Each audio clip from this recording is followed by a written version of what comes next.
Hello friends, welcome to Arts Learning. आज हम बात करेंगे, ये क्लास 7 की फिजिक्स की सीरीज चल रही है। इसका ये सेकंड चैप्टर है। अगर आपने फर्स्ट चैप्टर नहीं देखा तो उसको देख लीजिएगा, काफ़ी हेल्प मिलेगी। ये सेकंड चैप्टर है मोशन। तो देखिएगा, इसमें थोड़ा सा टाइम लग गया क्योंकि काफ़ी सारे स्टूडेंट्स मुझे कमेंट कर रहे थे सर अपलोड करिएगा। एक स्टूडेंट ने मुझे इसका PDF सेंड किया था, थोड़ा सा मैं उसे देख नहीं पाया और इसके लिए मैं आपसे माफ़ी चाहता हूँ। थोड़ा सा ये टाइम लग गया इसको अपलोड करने में। तो चलिए बात करते हैं, स्टार्ट करते हैं चैप्टर को। देखिएगा, मोशन। सबसे पहले बात करते हैं व्हाट इज मोशन। मोशन क्या होता है, क्या है मोशन। देखिएगा कि कोई भी चीज है, एनीथिंग इन द यूनिवर्स, कोई भी चीज है यूनिवर्स में, सारी क्या है, मोशन में है। सभी चीज, कोई भी, अगर आप ऑब्जेक्ट की बात करें, कोई भी चीज है यूनिवर्स में, सभी क्या है, मोशन में है। कुछ मोशन होते हैं, कुछ ऑब्जेक्ट्स के जो मोशन है, जो मोशन कर रहे हैं, उनको आप इजीली ऑब्जर्व कर सकते हैं। कुछ मोशन से उनको इजीली ऑब्जर्व कर सकते हैं, जैसे कि motion of A car on the road. अगर कार है, कोई रोड पर मोशन हो रहा है उसका, आप उसको ऑब्जर्व कर सकते हैं। या motion of A blade of A fan, जो आपका फैन है उसका, उसके ब्लेड्स का जो मोशन हो रहा है उसको भी ऑब्जर्व कर सकते हैं। या motion of A running athlete, कोई एथलीट है उसके मोशन को ऑब्जर्व कर सकते हैं। जैसे कि to and fro motion of the pendulum of the clock, तो जो आपका पेंडुलम है क्लॉक का, उसका टू एंड प्रो मोशन भी ऑब्जर्व कर सकते हो। And motion of a merry go round. ये सारे जो मोशंस हैं आप इनको देख रहे हैं, इनमें क्या हो रहा है कि जो ऑब्जेक्ट है आपका, ऑब्जेक्ट उसकी पोजीशन चेंज हो रही है with respect to time. Time की रिस्पेक्ट में पोजीशन चेंज हो रही है, वो किसके अंदर आता है, वो आपका मोशन है। तो अगर आप मोशन डिफाइन करना चाहें तो कैसे डिफाइन करेंगे, how to define the motion. तो मोशन आप कैसे डिफाइन करेंगे, motion as a change in the position of an object with respect to time. तो टाइम के साथ अगर जो ऑब्जेक्ट है उसकी पोजीशन चेंज हो रही है, वो किसके अंदर आता है, मोशन के अंदर आता है। अब बहुत सारे मोशन है, बहुत सारे मोशंस हैं, उनको आप क्लियरली नहीं देख सकते हैं। जैसे कि अगर बात करेंगे मोशन ऑफ द अर्थ, अगर अर्थ का मोशन हो रहा है अराउंड द सन, तो आप उसको क्या देख सकते हैं, नहीं देख सकते हैं। तो ये सारे जो मोशन है, जैसे कि अर्थ का मोशन हो रहा है, आप उसको क्यों नहीं देख सकते हैं, क्यों? क्योंकि अगर कोई भी चीज, अगर कोई भी ऑब्जेक्ट अगर सेम स्पीड से अगर क्या कर रहा है, उसके अंदर मूवमेंट हो रहा है, तो आप उसको ऑब्जर्व नहीं कर सकते हैं। आपको ऐसा लगेगा वो स्टेट ऑफ रेस्ट पोजिशन में है। क्लियर है? तो कैसा लगेगा, वो स्टेट ऑफ रेस्ट पोजीशन में अगर कोई भी ऑब्जेक्ट मूव कर रहा है सेम स्पीड से। जैसे कि अगर बात करते हैं, कुछ एग्जांपल को समझते हैं। देखिएगा, यहाँ पर एक एग्जांपल दे रखा है। जैसे कि कार है, कार के अंदर आप बैठे हुए हैं, मान लो ये पर्सन बी है जो आप हैं, और एक ड्राइवर है, आपका क्या, एक ड्राइवर है, वो की क्या कर रहा है, ड्राइव कर रहा है, आपको स्कूल लेके जा रहा है। रास्ते में बहुत सारे पेड़ पौधे, बहुत सारी बाइक्स वगैरह, गाड़ियां वगैरह आपको दिख रही हैं। वो क्या दिखेंगी, आपको ऐसा लगेगा वो मोशन में, वो क्या हो रहा है, उनका मोशन हो रहा है। ठीक है, ऐसा लगेगा आपको। तो जैसे आप ट्री देखेंगे, ट्री में क्या होगा, ऐसा लगेगा कि आप जो ट्री है वो क्या कर रहा है, मूवमेंट हो रहा है, उसका मूव कर रहा है ट्री। अगर आप पर्सन ए को देखेंगे, जो आपका ड्राइवर है, क्या ड्राइवर आगे बढ़ रहा है, आपके सामने जो आपकी डिस्टेंस और ड्राइवर के बीच की डिस्टेंस थी वो क्या थी, सेम थी। तो आपको क्या लगेगा, ड्राइवर तो सेम बैठा हुआ है, लेकिन जो ट्री है वो क्या कर रहे हैं, उनका जो ट्री का है जो मूवमेंट हो रहा है, वो जो बाहर के ऑब्जेक्ट्स हैं उनका क्या हो रहा है, मूवमेंट हो रहा है। तो ठीक है, तो ये आपका क्या होता है, ये किसके अंदर आता है, motion is a relative term. Motion क्या है, एक रिलेटिव टर्म है। ठीक है, तो मोशन में क्या होता है, मोशन, जैसे मैंने बताया था, motion is a change in the position of object at particular time with respect to another object. किसी ऑब्जेक्ट के रिस्पेक्ट में अगर टाइम से रिस्पेक्ट करेंगे विद रिस्पेक्ट टू टाइम, तो ऑब्जेक्ट की जो पोजीशन है वो चेंज होती रहती है, वो किसके अंदर आता है, मोशन के अंदर आता है। ठीक है, तो मोशन क्या है, एक रिलेटिव टर्म है। चलिए, एक जो रिलेटिव टर्म है उसको अच्छे से समझिएगा, ध्यान से समझिएगा। रिलेटिव टर्म, तो रिलेटिव का मतलब क्या है, अगर पर्सन बी अगर रिलेट करता है ए से कंपेयर करता है, तो ये क्या है, एक स्टेट ऑफ रेस्ट में है। अगर बी कंपेयर करता है किसको, ए को, ठीक है, तो ये क्या है, एक स्टेट ऑफ रेस्ट में है। अगर सी को, जो सी आपका ऑब्जेक्ट ट्री है, उससे रिस्पेक्ट करता है, तो ऐसा लगेगा सी क्या कर रहा है, मूव कर रहा है। तो ये क्या है, रिलेटिव टर्म है।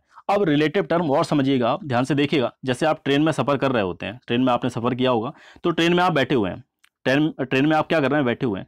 आप ट्रेन में जो बैठे हुए हैं, सीट पे बैठे हैं, और सामने आपके एक इंसान बैठा हुआ है, क्या वो मूवमेंट कर रहा है आपका, क्या मूव कर रहा है, नहीं कर रहा है। आपके रिस्पेक्ट में क्या मूवमेंट कर रहा है, आपको ऐसा लगेगा वो जैसा बैठा था वैसा ही बैठा हुआ है। लेकिन क्या है, ट्रेन आपकी क्या कर रही है, मूव कर रही है। ट्रेन आपकी क्या कर रही है, मूव कर रही है।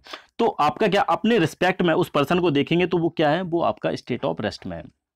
अगर आप बाहर की चीजें देखेंगे तो बाहर आपको क्या दिखाई देगा, पेड़ है, या आपके कोई पहाड़ है, या कोई भी गाड़ी आ रही है, तो वो कैसा दिखेगा आपको, वो लगेगा कि मोशन में वो है, वो पर्टिकुलर किसमें है, मोशन में विद रिस्पेक्ट टू, अगर आप अपने से उसको कंपेयर करेंगे। ठीक है, तो ये सारी चीजें हैं। तो अब इसके बाद देखिएगा, अगर कोई भी ट्रेन, अब इसको और समझिएगा, अगर कोई ट्रेन इस तरह से मूव कर रही है आपकी, कोई ट्रेन इस तरह से मूव कर रही है, अगर उसी डायरेक्शन में एक ट्रेन जा रही हो, उसी डायरेक्शन में एक ट्रेन जा रही हो, तो आप उसको काफ़ी देर तक देख सकते हैं, ऑब्जर्व कर सकते हैं। ऐसा लगेगा कि ये जो ट्रेन है आपकी बहुत स्लो चल रही है, ऐसा लगता है। लेकिन अगर कोई अपोजिट डायरेक्शन में ट्रेन चल रही है तो वो कैसा लगेगा, बहुत स्पीड में निकल गई है, ऐसा लगेगा कि बहुत स्पीड में वो ट्रेन निकल गई है। तो वो क्या है, आप कंपेयर कर रहे हैं, या रिलेटिव टर्म आपका आ जाता है, आप रिलेट कर रहे हैं अपने से। आप इसमें बैठे हुए हैं, आप इसको रिलेट करेंगे, ये आपको स्लो लगेगी और ये वाली ट्रेन आपको बहुत ज़्यादा फास्ट लगेगी। तो ये क्या है, motion is a relative term. ये रिलेटिव टर्म यहाँ से आता है। आगे चल के आप हायर क्लासेस में relative speed and relative velocity के बारे में अच्छे से पढ़ेंगे। ठीक है, तो चलिए बात करते हैं कि जैसा मैंने बताया कि मोशन के बारे में आपको समझ में आ गया कि कोई भी ऑब्जेक्ट अपनी पोजीशन चेंज कर रहा है with respect to time, with respect to another object. अब रेस्ट की बात करते हैं। तो रेस्ट में क्या है कि कोई भी ऑब्जेक्ट अगर अपनी पोजीशन चेंज नहीं कर रहा है with respect to time and with respect to another object, अगर किसी ऑब्जेक्ट के और टाइम के रिस्पेक्ट में अगर अपनी पोजीशन को चेंज नहीं कर रहा है, तो आप उसे क्या बोलेंगे, in the state of rest में। क्लियर है, किसमें बोलेंगे, in the state of rest में। तो इस अगर पर्सन की बी की बात करेंगे तो पर्सन बी क्या है, विद रिस्पेक्ट टू ए की बात, अगर ए बी का रिलेशन आप देखेंगे तो ए क्या है आपका स्टेट ऑफ रेस्ट में है, अगर बी अगर इसको देखेगा सी को तो सी क्या है, मोशन में है। तो ये सारी चीजें आपको याद रखनी है।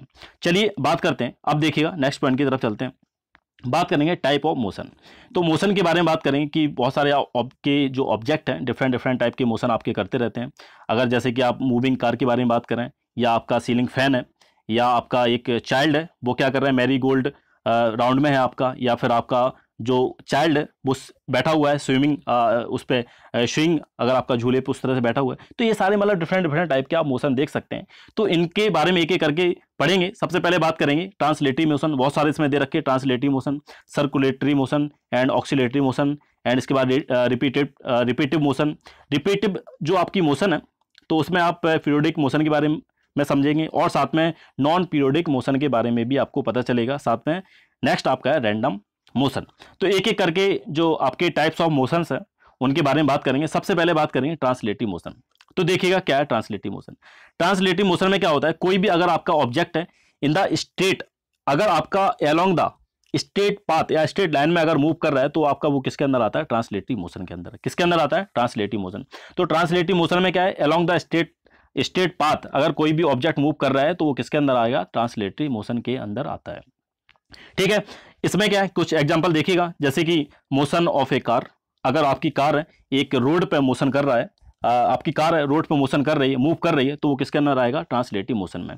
आप देख सकते हैं एग्जांपल बना हुआ है। तो एक आपकी कार है, कार किस पे मूव कर रही है, एक रोड पर मूव कर रही है, स्टेट रोड पर मूव कर रही है, तो वो आपका मोशन कौन सा है, ट्रांसलेटरी मोशन। क्लियर है। आप और देखिएगा कि जो सोल्जर्स हैं आपके, march past of soldier in A parade. तो परेड में आपके जो सोल्जर्स हैं वो मार्च करते हैं, वो क्या है, वो किसके अंदर है, ट्रांसलेटिव मोशन के अंदर। ट्रांसलेटिव मोशन मतलब स्टेट पाथ में क्या कर रहे हैं, मूव कर रहे हैं।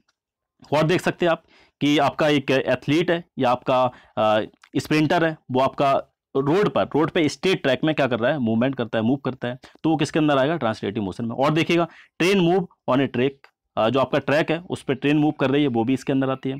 साथ में motion of a boy sliding down the slope. तो जैसे कोई अगर स्लोप है, इस तरह से मान लो आपका स्लोप बना हुआ होता है, तो जो इस तरह से, सॉरी ये थोड़ा सा इस तरह बन गया, ये देखिएगा स्लोप है। अगर स्लोप में क्या कर रहा है वो आपका वो अगर आपका क्या कर रहा है, मूव कर रहा है। ठीक है, तो स्टेट में इस तरह से मूव कर रहा है, ऐसे ऐसे बना हुआ मान लो इस तरह से मूव कर रहा है, तो वो किसमें आपका स्टेट पाथ में है, जो कि क्या कर रहा है, मूव कर रहा है।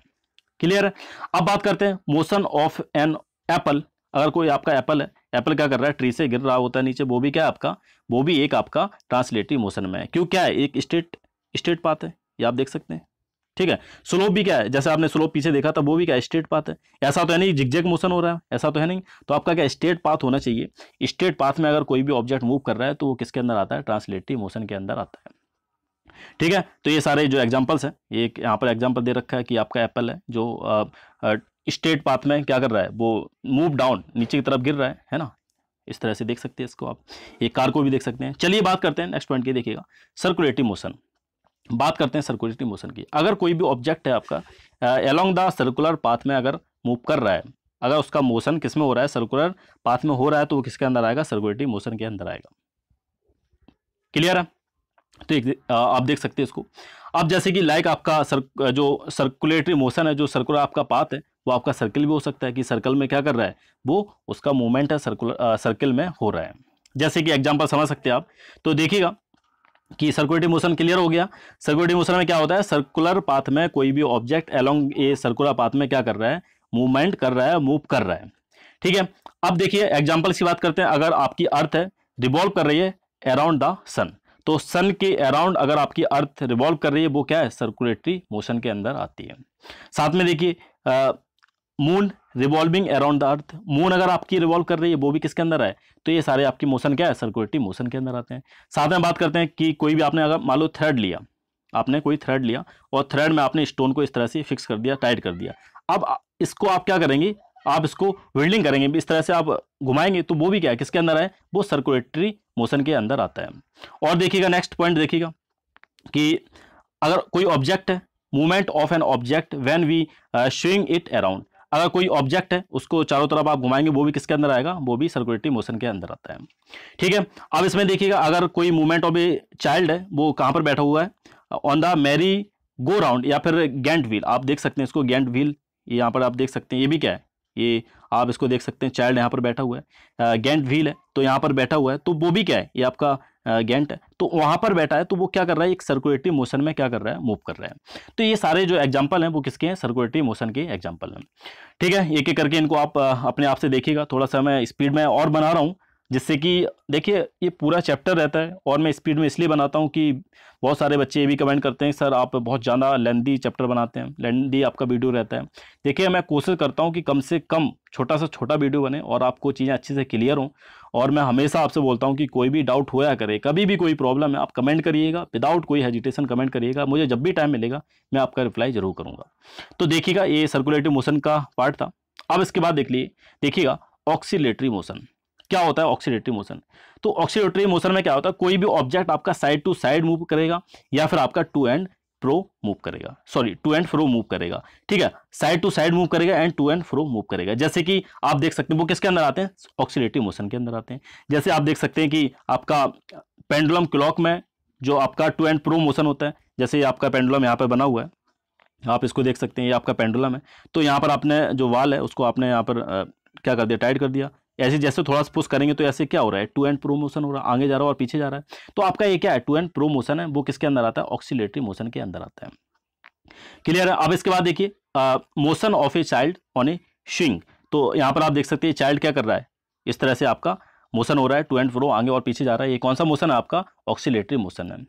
अब इसके बाद देखिए अगर आपका स्प्रिंग है, सॉरी स्ट्रिंग, माफ कीजिएगा, स्ट्रिंग है। स्ट्रिंग किसका होता है, गिटार, जैसे आपका गिटार होता है, गिटार का जो स्ट्रिंग है आप उसको इस तरह से स्ट्रेच कर दीजिए थोड़ा सा, तो उसमें भी वाइब्रेशन होना स्टार्ट हो जाता है, तो वो भी क्या आपका ऑक्सीलेटरी मोशन के अंदर आता है।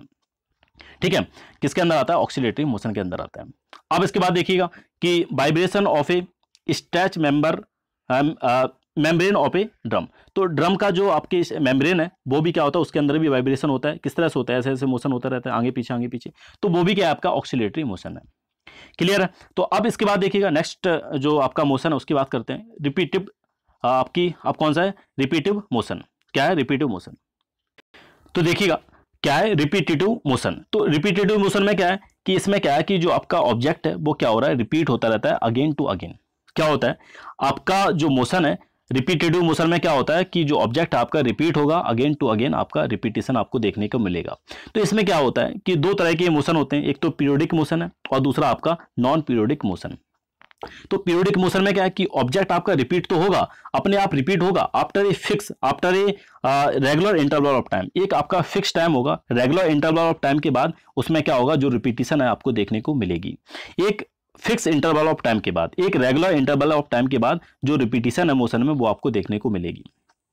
ठीक है, एक फिक्स इंटरवल ऑफ टाइम के बाद। जैसे कि अगर हम बात करते हैं एक मिनट हैंड है कि motion of a minute hands of A watch, तो इसमें जो मिनट हैंड है उसका भी जो मोशन है रिपीट होता रहता है after a fix interval of time. आप देख सकते हैं कि revolution of a earth around a sun, जो अर्थ है आपका उसका भी रिपीट जो मोशन है रिपीट हो रहा है, एक साल के बाद, 1 ईयर के बाद जो रिपीटिशन है वो भी होता रहता है। साथ में आप मोशन ऑफ पेंडुलम की बात करेंगे तो वो भी आपका रिपीट होता रहता है फिक्स इंटरवल ऑफ टाइम में। तो आप देख सकते हैं इसमें क्या है कि अगर यहाँ से जा रहा है, यहाँ से गया, तो एक फिक्स इंटरवल ऑफ टाइम के बाद रिपीट हो जाएगा, फिर से यहाँ पर आ जाएगा। तो इस तरह से ये मोशन आपको टू एंड फ्रो मोशन आप इसमें देख सकते हैं। और देखिएगा कि नॉन पीरियोडिक मोशन की बात करते हैं। तो नॉन पीरियोडिक मोशन में क्या है कि ऑब्जेक्ट आपका रिपीट नहीं होगा, रेगुलर इंटरवल ऑफ टाइम के बाद ये रिपीटिशन आपको देखने को नहीं मिलेगा। ठीक है, अब इसमें देखिएगा कि हो सकता है कि रेगुलर नहीं और आपका कोई भी और टाइम हो सकता है जिसमें कि रिपीट हो रहा हो सकता है इरेगुलर इंटरवल ऑफ टाइम आप बोल सकते हैं कि पहले तो 5 मिनट में रिपीट हुआ, फिर 10 मिनट में, फिर 15 मिनट में, फिर आपका 50 मिनट में हो सकता है। तो क्या है, एक इरेगुलर टाइम पीरियड है जिसमें कि वो क्या आपको रिपीटिशन देखने को मिलेगा। एक कोई फिक्स टाइम नहीं है, एक कोई रेगुलर टाइम नहीं है जिसमें कि जो मोशन आपका रिपीट हो रहा है, वो किसके अंदर आएगा, नॉन पीरियोडिक मोशन के अंदर आता है। जैसे बात करेंगे कि आपकी जो आप जैसे आप वॉकिंग कर रहे हैं, आप क्या कर रहे हैं, वॉकिंग कर रहे हैं, तो क्या है कोई फिक्स इंटरवल ऑफ टाइम है आपका, आपकी जो लेग्स हैं, क्या फिक्स इंटरवल ऑफ टाइम के बाद आपकी रिपीटिशन हो रहा है, नहीं हो रहा है। तो कोई आपका फिक्स इंटरवल तो है नहीं। आप जैसे देख सकते हैं कि आपकी वाल है, वाल की मोशन होता है जो आपकी टेबल टेनिस है, पहले यहाँ पर स्ट्राइक किया, फिर आपका मोशन कहीं हो रहा है, कितना भी डिस्टेंस आप देख सकते हैं कि यहाँ पर पहले आपकी इतनी डिस्टेंस कवर की, फिर आपने यहाँ पर ज़्यादा डिस्टेंस कवर की, फिर थोड़ा सा यहाँ कम की, फिर ज़्यादा की। तो यहाँ पर कोई भी आपका फिक्स ना तो पाथ है कोई, ना ही फिक्स कोई टाइम लग रहा है कितने में ये रिपीटिशन हो रहा है। तो ये सारे क्या है कि आपकी नॉन पीरियोडिक मोशन के अंदर आते हैं। क्लियर है। तो आप देखिएगा नेक्स्ट बात करते हैं रैंडम मोशन की। तो रैंडम मोशन में क्या होता है कि रैंडम मोशन में क्या है कि ना ही कोई तो जो आपका ऑब्जेक्ट है वो मूव कर रहा है, ना ही उसका कोई फिक्स पाथ होता है, ना ही कोई उसकी फिक्स डायरेक्शन होती है, किस डायरेक्शन में मूव कर रहा है और किस पाथ में मूव कर रहा है कोई भी ऑब्जेक्ट, कोई भी उसकी डायरेक्शन नहीं होती। मान लो कि जो आपकी ऑब्जेक्ट है पहले इस डायरेक्शन में मूव कर रही थी, फिर आपकी इस डायरेक्शन में मूव करने लगी और मान लो बहुत दूर तक मूव करती रही, फिर यहाँ गई, फिर यहाँ, इस तरह से। ये क्या आपकी रैंडम मोशन है। ये आप बोल सकते हो जिग जैग मोशन, है ना, जिग जैग मोशन आपने सुना होगा जिग जैग का नाम। ये रैंडम मोशन है, ना तो इसका कोई फिक्स पाथ होता है, ना ही फिक्स डायरेक्शन होती है, किस डायरेक्शन में मूव कर रही है, ना ही कितना पाथ में ये मूव कर रही है। जैसे कि अगर आप कुछ एग्जांपल की बात करेंगे तो मोशन ऑफ ए अगर वाल है, जैसे आपने ग्राउंड पे किक किया तो उसकी मोशन है किधर मूव कर रही है, कैसे मूव कर रही है, आप उसको ये क्या है आपकी रैंडम मोशन के अंदर आती है। जैसे कि अगर वर्ड्स फ्लाई कर रहे हैं कहाँ पर, स्काई में, वो भी आपका क्या रैंडम मोशन के अंदर आती है। बटरफ्लाई या फिर आपकी बी है आपकी, वो भी उसका मोशन क्या है, एक रैंडम मोशन के अंदर आता है। ठीक है, ये सारी चीज़ें। तो अब देखिएगा कुछ और नेक्स्ट जो पॉइंट है आप उसको समझिएगा ध्यान से। कुछ ऑब्जेक्ट्स होते हैं कि एक से ज़्यादा मोशंस वो क्या शो करते हैं। ठीक है, सेम टाइम पे, एक ही टाइम पे एक से ज़्यादा मोशन शो करते हैं। Object show more than one type of motion at same time, एक ही समय पे बहुत सारे मोशन वो क्या करते हैं, आप उनको देख सकते हैं। जैसे कि अगर बात करते हैं, देखिएगा कि जैसे अगर बात करते हैं अर्थ आपकी है ना, earth exhibit two type of motion, दो तरह के मोशन आप अर्थ में देख सकते हैं, एक तो पीरियोडिक मोशन और दूसरा सर्कुलेटरी मोशन। तो पीरियोडिक मोशन में क्या है कि अर्थ क्या कर रही है, अपने एक्सेस पे, आप देख रहे हैं जैसे अर्थ बनी हुई अपने एक्सेस पे क्या कर रही है, अपने एक्सेस पे ही रिवॉल्व कर रही है, तो वो क्या आपका पीरियोडिक मोशन है। अपनी जैसे अर्थ आपने देखा होगा, अर्थ पे क्या करती रहती है, ये इस तरह से आपकी रोटेट करती रहती है अपनी एक्सेस पे ही, इस तरह से अपने एक्सेस पे क्या कर रही है, रोटेट कर रही है। वो आपका किसके अंदर आता है, वो आपका पीरियोडिक मोशन के अंदर आता है। 24 आवर के अंदर, एवरी 24 आवर के अंदर वो अपनी जो मोशन है उसको रिपीट कर देती है। तो ये क्या है, पीरियोडिक मोशन के अंदर आता है। अब बात करते हैं सर्कुलेटरी मोशन। तो अर्थ क्या कर रही है, रिवॉल्व भी कर रही है किसके चारों तरफ, सन के चारों तरफ क्या कर रही है, रिवॉल्व कर रही है। तो वो क्या है आपका एक सर्कुलेटरी मोशन के अंदर आता है। वो 365 दिन में क्या करेगी, अपना पूरा का पूरा जो एक साल के अंदर, आप एक साल बोल सकते हो, एक साल के अंदर पूरा जो मोशन अपना कंप्लीट करती है, इस तरह देख सकते हैं। तो वो क्या आपका सर्कुलेटरी मोशन है, एक सर्किल में क्या कर रही है, एक सर्किल में, ये आपका सर्किल है, सर्किल में क्या कर रही है, मूव कर रही है अराउंड द सन। क्लियर है। तो दो तरह के जो मोशन है आप देख सकते हैं अर्थ के, एक तो आपका कौन सा है, पीरियोडिक मोशन, और जो कि अपनी एक्सिस पे मोशन हो रहा है, और दूसरा देख सकते हैं आपका सर्कुलेटरी मोशन। ठीक है। तो अब बात करते हैं कि आपका जो व्हील है, व्हील देख सकते हैं आप, व्हील जो आपकी साइकिल है, साइकिल का व्हील देख सकते हैं। दो तरह के मोशन होते हैं, एक तो आपका क्या है, सर्कुलेटरी मोशन। ठीक है, सर्कुलेटरी मोशन यहाँ से फ्लाई व्हील होता है जिसके अराउंड ए सर्कुलेटरी मोशन होता रहता है, और साथ में क्या, ट्रांसलेटरी मोशन, क्योंकि आप कहीं जा रहे हैं साइकिल से जाते हैं, तो ट्रांसलेटरी मोशन किसकी वजह से हो रहा है, क्योंकि जो आपका व्हील है वो कैसा मूव कर रहा है, along the straight path, straight path में क्या कर रहा है, मूव कर रहा है। तो दो तरह के आप मोशन देख सकते हैं, wheel of the moving bicycle, cycle का आप जो मोशन आप देख सकते हैं। दो तरह के मोशन होते हैं, सर्कुलेटरी एंड ट्रांसलेटरी मोशन। तो ये सारी चीज़ें हैं। अब इसके बाद देखिएगा नेक्स्ट पॉइंट की बात करते हैं। तो देखिएगा, समझिएगा कि एक एक्टिविटी है, इसमें क्या है कि आपको क्या करना है कि मोशन ऑफ ए पेंडुलम पता करना है। मतलब क्या है कि, तो देखिएगा इसमें क्या करना है आपको, जो पेंडुलम है उसकी मोशन को आपको देखना है और ये पता करना है कि एक पीरियोडिक मोशन है, जो पेंडुलम है उसका क्या है, पीरियोडिक मोशन है। तो देखिएगा आपको क्या करना है, इस जो एक्टिविटी है, मोस्टली एक्टिविटी रहती हैं काफ़ी इजी रहती हैं, आप इनको घर पे भी कर सकते हैं। तो देखिएगा कि आपको क्या करना है, एक आपको मेटलिक बाल लेनी है, ठीक है, उसको आपको क्या करना है, थ्रेड से आपको इस तरह से यहाँ पर फिक्स कर देना है, ठीक है। आप इसको देख सकते हैं, आपने क्या कर दिया, यहाँ पर फिक्स कर दिया और थ्रेड से आपने मेटालिक वाल को हैंग कर दिया। तो इस तरह से जैसे आप लटकी हुई वाल है, तो आप उसको क्या करेंगे, जैसे आप पुश करेंगे तो इसका मूवमेंट आप देखने को आप देख सकते हैं। तो जैसे पुश किया तो यहाँ पर जाएगी, टू एंड प्रो मोशन आप इसका देख सकते हैं। ये सारी आपकी क्या होती है, मैक्सिमम पोजिशन होती है जो कि जो बॉल है आपकी वो अचीव कर रही है। और ये जो यहाँ पर थी इनिशियल पोजिशन पे थी, इसको बोलते हैं मीन पोजिशन। क्या बोला जाता है, मीन पोजीशन। तो अब आप देखेंगे कि जो कंप्लीट ऑक्सीलेशन, जो आपकी कंप्लीट वन आपका रिवॉल्यूशन हो रहा है, सॉरी जो ऑक्सीलेशन आपकी कर रही है कंप्लीट वन ऑक्सीलेशन का मतलब क्या है कि यहां से आपकी गई, यहां पहुंची, फिर आपकी वापस आई, यहां पहुंची, फिर आपकी यहां पर वापस आ जाती है, वो आपका क्या होगा, वन ऑक्सीलेशन होगा। क्या होगा, वन ऑक्सीलेशन। तो वन ऑक्सीलेशन में जितना आपका टाइम लग रहा है, एक आपका जो टाइम होगा रेगुलर टाइम के बाद वो क्या होगा, अपना जो मोशन है उसको रिपीट करेगा। एक रेगुलर इंटरवल ऑफ टाइम के बाद जो मोशन आपका क्या हो जाएगा, रिपीट होना स्टार्ट हो जाएगा, क्योंकि आपने यहां से क्या किया, इसको पुश किया तो यहां गई, फिर वापस आएगी, यहां गई, यहां गई, फिर इसके बाद एक फिक्स इंटरवल ऑफ टाइम के बाद फिर से आपका जो मोशन है कंटिन्यूअसली चलता रहेगा। ये आपका डिपेंड नहीं करेगा कि आपने कितना इसको पुश किया, कितनी डिस्टेंस पर आपने पुश किया। आपका जो कंप्लीट वन ऑक्सीलेशन है वो आपका fix same interval of time के बाद क्या हो जाएगा, रिपीट होना स्टार्ट हो जाएगा। ठीक है, ये सारी चीजें, ये आप जो एक्टिविटी है आप इसको अपने घर पे भी कर सकते हैं। तो इसमें क्या है कि जो कंक्लूजन आपका निकल के आएगा, मोशन आपका पेंडुलम का जो मोशन है वो रिपीट होगा after regular interval of time के बाद, जो कि क्या है आपका एक पीरियोडिक मोशन के अंदर आता है। ये क्या है, आपका पीरियोडिक मोशन का एग्जांपल है। आप इसको अपने घर पे इस एक्टिविटी को ट्राई करिएगा, कोशिश करिएगा। चलिए बात करते हैं, देखिएगा नेक्स्ट पॉइंट की बात करते हैं, वेट। तो अब बात करते हैं कॉन्सेप्ट ऑफ वेट। तो आपका जो वेट है उसका कॉन्सेप्ट उसको समझिएगा ध्यान से। क्या होता है वेट, क्या होता है, तो वेट क्या है कि एक फोर्स, एक टाइप का फोर्स होता है। तो फोर्स जिस किसी ऑब्जेक्ट पर ग्रेविटी की वजह से जितना फोर्स लग रहा है उसको बोलते हैं वेट। क्या बोला जाता है, वेट ऑफ एन ऑब्जेक्ट। तो वेट क्या होगा, वेट क्या है, एक फोर्स है जो कि किसी बॉडी पे लगता है ड्यू टू ग्रेविटी की वजह से जो फोर्स लग रहा होता है उसको बोला जाता है वेट। तो ये क्या है, एक टाइप का एक फोर्स है। इसलिए जो इसकी अगर यूनिट की बात करेंगे, ऐसा यूनिट क्या होगी, न्यूटन। इसकी यूनिट क्या होगी, ध्यान रखिएगा। कभी कभी आपसे क्वेश्चन कोई पूछ ले, कोई भी अगर आपको चेक करना चाहे, पूछेगा कि आपका वेट कितना है, तो आप बोल देते हैं कि भाई मेरा वेट 35 kg है या 40 kg है। आप बोलते हैं ना kg, तो आप गलत बोलते हैं। तो वेट या मास दोनों चीज़ को याद रखिएगा। अगर कोई मास पूछता है तो आप kg बोलेंगे, सही है, लेकिन अगर वेट किसी ने पूछा है तो आपको क्या बोलना है, न्यूटन है। मेरा वेट क्या है, न्यूटन है। ठीक है, जितना भी फिर आप बोलिएगा जो आपकी न्यूमेरिकल वैल्यू है, आप 35 बोलिएगा, 35, 40 बोलिएगा, तो 40 आपका क्या होगा, न्यूटन।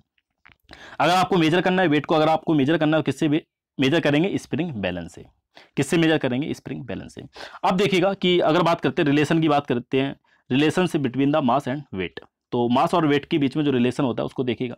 तो मास क्या है, मास आपका क्या होता है, मास आपका अमाउंट ऑफ मैटर है, जितना अमाउंट ऑफ किसी भी ऑब्जेक्ट का जितना मैटर उसके अंदर, तो मैटर क्या है आपका, वही आपका मास है। तो mass is the amount of matter contain in an object. जितना ऑब्जेक्ट ने मैटर को कंटेन कर रखा है वो उसका क्या होगा, मास होगा। तो वो क्या है, प्लेस टू प्लेस आपका वेरी नहीं करता है, चेंज नहीं होता है, वो आपका कांस्टेंट रहता है, सेम रहता है, कांस्टेंट वैल्यू रहती है उसकी। अब क्या है, जो आपका वेट है, जो आपका वेट किस पे डिपेंड करता है, ग्रेविटी पे डिपेंड करता है। अब आपकी जो ग्रेविटी है, जो आपकी ग्रेविटी है वो क्या होती रहती है, चेंज होती रहती है। अगर आप डिफरेंट मान लो आप डिफरेंट प्लैनेट्स पे जाएंगे तो वहाँ पे क्या होगी, आपकी डेंसिटी है वो क्या हो जाएगी, आपकी आपकी जो ग्रेविटी है, ग्रेविटी क्या हो जाएगी, चेंज हो जाएगी। ठीक है, तो जो आपका वेट है, वेट किस पे डिपेंड करता है, ग्रेविटी पे डिपेंड करता है। तो अगर आपको दोनों के बीच में रिलेशन आप निकाल सकते हो, कैसे होगा, आपका वेट इक्वल टू क्या होता है, मास इंटू ग्रेविटी। तो जैसे ही आपको अगर वेट निकालना है तो वेट आपका क्या होगा, weight equal to M into G. आप इस रिलेशन को आप बिल्कुल रट लीजिएगा, याद कर लीजिएगा। जब तक आप फिजिक्स पढ़ेंगे ये जो रिलेशन है आपको कभी पीछे आपका नहीं छोड़ेगा। ठीक है, तो वेट इक्वल टू क्या होता है, एम इंटू जी। ठीक है, मास इंटू ग्रेविटी या ग्रेविटेशनल, या आप बोल सकते हो एक्सेलरेशन ड्यू टू ग्रेविटी। ठीक है, तो मास तो आपका क्या है, मास आपका एक कांस्टेंट वैल्यू रहती है, मास आपका क्या है, एक कांस्टेंट वैल्यू है। लेकिन जो ग्रेविटी है या एक्सेलरेशन ड्यू टू ग्रेविटी है, आपको क्या होगा, डिफरेंट डिफरेंट प्लैनेट पे आपकी डिफरेंट डिफरेंट आपको मिलेगी। अगर बात करते हैं, अगर अर्थ की बात करते हैं तो हम लोग सेम लेते हैं, एक कांस्टेंट वैल्यू लेते हैं जो कि क्या है 9.8 मीटर पर सेकंड स्क्वायर। तो इसकी यूनिट भी आपको याद रखनी है, ग्रेविटी की यूनिट क्या होती है 9.8 मीटर पर सेकंड स्क्वायर। ये क्या है अर्थ पर आपकी क्या रहती है, सेम रहती है, जो कि आपको याद रखना है 9.8 मीटर पर सेकंड स्क्वायर। अब देखिएगा अगर कोई भी अगर आपका ऑब्जेक्ट है, अब इस चीज को ध्यान समझिएगा, अगर कोई भी अगर आपका ऑब्जेक्ट है जो कि जिसका मास है 1 kg है, जिसका मास है 1 kg है, तो मास क्या है 1 kg है, तो वेट आपका क्या होता है m इंटू जी, मास क्या हो गया 1 हो गया आपका, और जी क्या है 9.8, जी आपका क्या है 9.8 है। तो अब जो आपका वेट कितना आ जाएगा 9.8 न्यूटन, या आप बोल सकते हैं अप्रॉक्स 10 न्यूटन। तो आपका कोई भी अगर मास है, कोई भी अगर ऑब्जेक्ट का मास आपका कितना है 1 kg है, किसी भी ऑब्जेक्ट का मास आपका 1 kg है, तो उसका जो फोर्स आप निकालेंगे, जो फोर्स उस पर जितना जो फोर्स है एक्सपीरियंस हो रहा है, जितना फोर्स एक्सर्ट कर रहा है वो कितना होगा 10 न्यूटन। तो आपका वेट क्या है 10 न्यूटन आपका वेट हो जाएगा। अगर कोई भी ऑब्जेक्ट, इसका मतलब क्या है, अगर कोई भी ऑब्जेक्ट है उसका मास अगर 1 kg है तो वो कितना फोर्स एक्सर्ट करेगा 10 न्यूटन का फोर्स एक्सर्ट करेगा। कहां पर, ये भी ध्यान रखना है, अर्थ पर वो 10 न्यूटन का फोर्स एक्सर्ट करेगा। तो इस बात को आपको ध्यान रखना है। चलिए बात करते हैं, अब देखिएगा कि अगर मान लो मास आपका क्या है, मास है नहीं, मास मान लो आपने कोई भी है, कि ऐसा तो हो नहीं सकता मास ना हो, है ना, ऐसा तो हो नहीं सकता, मास मान लिया अगर 0 है तो ऐसा नहीं हो सकता। कोई भी चीज़ है, कोई भी ऑब्जेक्ट है उसका मास जरूर होगा, कोई भी ऑब्जेक्ट है उसका मास जरूर होगा, ठीक है। तो इस बात को आपको ध्यान रखना है। तो अब देखिएगा मान लो कि आपकी ग्रेविटी, हो सकता है ग्रेविटी आपकी 0 हो जाए, मास तो देखो कोई भी अगर आपका मैटर है उसका मास तो हो गई, लेकिन अगर कोई भी अगर ऑब्जेक्ट आप ऐसी जगह पे लेके जा रहे हैं जहां पर आपकी ग्रेविटी बिल्कुल नहीं है, ग्रेविटी आपकी बिल्कुल नहीं है, स्पेस में लेके गए वहां पर ग्रेविटी नहीं है, तो ग्रेविटी मान लो आपकी 0 है, तो वहां पर आपका जो वेट है वो क्या हो जाएगा 0 हो जाएगा। क्या हो जाएगा, वेट आपका 0 हो जाएगा। तो कोई भी ऑब्जेक्ट है अगर ग्रेविटेशनल फोर्स, अगर कोई भी ग्रेविटेशनल फोर्स नहीं है, या आपकी एक्सेलरेशन ड्यू टू ग्रेविटी नहीं है, ग्रेविटी आपकी 0 है, तो वहां पर आपका वेट क्या हो जाएगा 0 वेट हो जाएगा। कोई भी ऑब्जेक्ट है वहां पर कितना भी उसका अगर मास हो तो कोई भी फोर्स एक्सपीरियंस नहीं करेगा अगर वहां पर ग्रेविटी 0 हो जाती है। तो इस पॉइंट को आपको ध्यान रखना है। क्लियर है, तो ये सारी चीजें हैं। अब इसमें एक चीज आप देखिएगा कि यहाँ पर एक इंटरेस्टिंग फैक्ट दे रखा है कि जो आपकी मून है ना, मून पे क्या है कि ग्रेविटी अगर हम अर्थ से कंपेयर करें तो अर्थ की ग्रेविटी का 1/6 है, 1/6 है। तो अगर 1/6 है तो इसका मतलब क्या है कि वहां पर जो ग्रेविटी 1/6 है, अगर कोई पर्सन अगर वहां पर जाता है, अगर मून पे जाता है, तो मून पे वो उसका मास है वो कितना फील करेगा 1/6 उसका मास वो एक्सपीरियंस करेगा कि उसका मास कितना होगा 1/6 है, जितना कि अर्थ पर मास था, तो इतना वो फील करेगा। तो इस बात को आप ध्यान रखिएगा कि ग्रेविटेशनल फोर्स, ग्रेविटी क्योंकि क्या है 1/6 है, 1/6 है जितना ग्रेविटी यहाँ पर है। अगर यहाँ पर मान लो कि आपकी 9.8 है ना, अगर यहाँ पर आपकी जो ग्रेविटी है 9.8 है, तो वहां पर आपकी कितनी हो जाएगी 1/6 इंटू 9.8, जो आपकी ग्रेविटी कहां पर मून पे। तो अगर कोई पर्सन अगर यहां से अगर अर्थ पर जाता है, अर्थ से अगर मून पर जाता है, सॉरी अर्थ से अर्थ पर जाता है, मून से अर्थ पर आता है, तो अपना जो वेट है कितना एक्सपीरियंस करेगा 1/6। क्लियर है, तो ये सारी चीजें अब देखिएगा। बात करते हैं difference between mass and weight. तो मास और वेट में डिफरेंस देखते हैं। तो देखिएगा कि क्या है कि मास क्या होता है। अब देखिए मास क्या है, जैसे मैंने बताया था कि अमाउंट ऑफ मैटर है कितना की ऑब्जेक्ट ने कंटेन कर रखा है। तो अगर इसको डिफाइन करना है, it is the amount of matter contain in an object. ये क्या है, अमाउंट ऑफ मैटर होता है। अगर इसकी यूनिट की बात करेंगे केजी होता है। तो मास क्या है आपका, एक कांस्टेंट वैल्यू रहती है, कांस्टेंट वैल्यू रहती है। बात करते हैं कि मास है, कभी आपका जो मास है वो 0 नहीं हो सकता है। साथ में अगर आपको मेजर करना है मास को, तो बीम बैलेंस से, आपने बीम बैलेंस देखा है, तो बीम बैलेंस से क्या कर सकते हैं, इसको हम मेजर कर सकते हैं। वेट की बात करते हैं, तो वेट क्या होता है, वेट क्या है, it is the force exert on object due to gravity. Gravity की वजह से जितना फोर्स एक्सर्ट कर रहा है ऑब्जेक्ट, उसको क्या बोलता है, वेट बोला जाता है। अब ये क्या है, एक फोर्स का टाइप है, तो इसको जो यूनिट है वो क्या होगी, न्यूटन होगी। बात करते हैं कि gravitational force, weight of an object change based on the gravitational force on it. जितना ग्रेविटेशनल फोर्स इस पे है, means acceleration due to gravity है, उसके अकॉर्डिंग जो आपका वेट है वो क्या होता रहता है, चेंज होता रहता है। क्लियर। अगर कोई भी आपका ग्रेविटेशनल फोर्स नहीं है, due acceleration due to gravity नहीं है, अगर किसी ऑब्जेक्ट पे नहीं लग रही है, ग्रेविटेशनल फोर्स आपका नहीं काम कर रहा है, अगर आपकी ग्रेविटी जीरो है तो आपका वेट क्या हो जाएगा, वो भी आपका जीरो हो जाएगा। अगर आपकी मेजरमेंट की बात करेंगे तो स्प्रिंग बैलेंस से इसको मेजर कर सकते हैं। तो ये सारी चीज़ें हैं। This is the whole analysis of this chapter. और बाकी आपको कोई भी दिक्कत है, कोई भी आपको प्रॉब्लम्स है, क्योंकि थोड़ा सा मैंने स्पीड में पढ़ाया इसको, जल्दी से जल्दी कि आधे घंटे पौन घंटे के अंदर इसको मैं फिनिश कर सकूं, मेरे हिसाब से आधे घंटे ये हुआ है। तो इसको आप देखिएगा, अगर कोई भी चीज़ आपको अगर नहीं क्लियर हो रही है तो बार बार आप रिपीट करिएगा, चीज़ों को बार बार देखिएगा। कोई भी डाउट हो, किसी भी तरह का डाउट हो, आप कमेंट करिएगा। और कोई भी डाउट, क्योंकि आपको कॉन्सेप्ट आपका क्लियर होना चाहिए। लॉकडाउन के समय टीचरों की वैसे भी कमी है, आप ढूंढोगे तो नहीं मिल पा रहे हैं, कोई घर पे नहीं पढ़ा सकता है, कोई भी आप कोचिंग नहीं जा सकते हैं, तो आपके लिए सारी चीज़ें बिल्कुल फ्री है। आप मैथ्स का भी कोई डाउट हो, आप और भी सब्जेक्ट है, केमिस्ट्री है, बायोलॉजी है, तो बायोलॉजी कोई भी सब्जेक्ट, किसी भी सब्जेक्ट से रिलेटेड आप कोई भी डाउट है, आप विदाउट हेजिटेशन आप कमेंट करिएगा, पूछिएगा, मैं उसका रिप्लाई आपको जरूर दूंगा। Now thank you for watching. अगर हाँ वीडियो अच्छा लगता है तो लाइक जरूर किया करिए, जिससे हमको पता चलता है कि हाँ आप लोगों के लिए और मुझे अच्छी से मेहनत करनी चाहिए। और अगर दोस्तों को आप शेयर करेंगे तो मुझे और अच्छा लगेगा। Now thank you for watching.